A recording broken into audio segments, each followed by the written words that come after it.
ભાજપે તો તમામ પ્રકારની તાનાશાહીની હદ વટાવી છે। દોસ્તો, આજના સમાચારના માધ્યમથી આપણને સૌને ખબર પડી કે દિલ્હીના પૂર્વ સીએમ અને આમ આદમી પાર્ટીના રાષ્ટ્રીય કન્વીનર, રાષ્ટ્રીય સંયોજક એવા અરવિંદ કેજરીવાલજીના ઇન્સ્ટાગ્રામ અને ફેસબુકમાં જે એક મેટા પ્રોફાઇલ છે, એ પ્રોફાઇલને ભારતમાં ન બતાવવાનો નિર્ણય મેટા દ્વારા કરાવવામાં આવ્યો।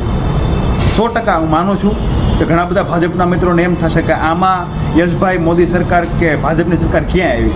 પણ દોસ્તો, 2 દિવસ પહેલાંની જે મેટાવાળાની ટીમ ભારતમાં આવી હતી, ત્યાં એવા તે કયા બંધ બારણે કરાર થયા કે અમે કહેશું એના અકાઉન્ટ તમે ભારતમાં બંધ કરી દેશો।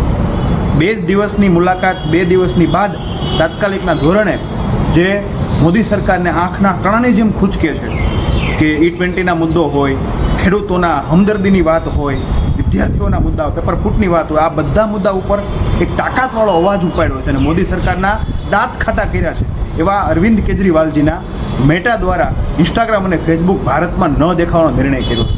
આ નિર્ણય ખૂબ બર્બરતાપૂર્વક છે, ખૂબ કારમો છે, એક ડર સાફ દેખાય છે કે કઈ રીતે નરેન્દ્ર મોદી અને ભાજપ સરકારના આંખોમાં ડર છે।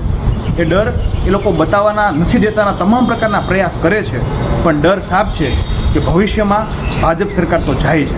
જેમ અંગ્રેજો પણ એક સમયે રોલેટ એક્ટ દ્વારા કે જે સામું બોલે, જે પત્રકાર બોલે, જે અવાજ ઉપાડે એને જેલમાં ભરી દેતા હતા, તો એમ કેજરીવાલજીને પણ ભૂતકાળમાં CBI, ED અને હવે એમના ઇન્સ્ટાગ્રામ અને ફેસબુકમાં તો ભાજપ સરકારે તમામ પ્રકારની તાનાશાહી વટાવી છે।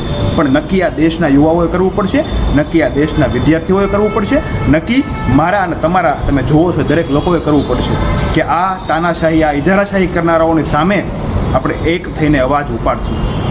અરવિંદ કેજરીવાલજીએ પણ કીધું કે જે લોકોના અકાઉન્ટ ભાજપ દ્વારા મોદી સરકાર ઉપર આલોચના કરવા બદલ સસ્પેન્ડ થયા હોય, સપ્રેસ થયા હોય, એમને DM કરો, જેથી કરીને એક સામૂહિક લડાઈ આ મેટાની સામે લડી શકીએ। જય હિન્દ, જય ભારત।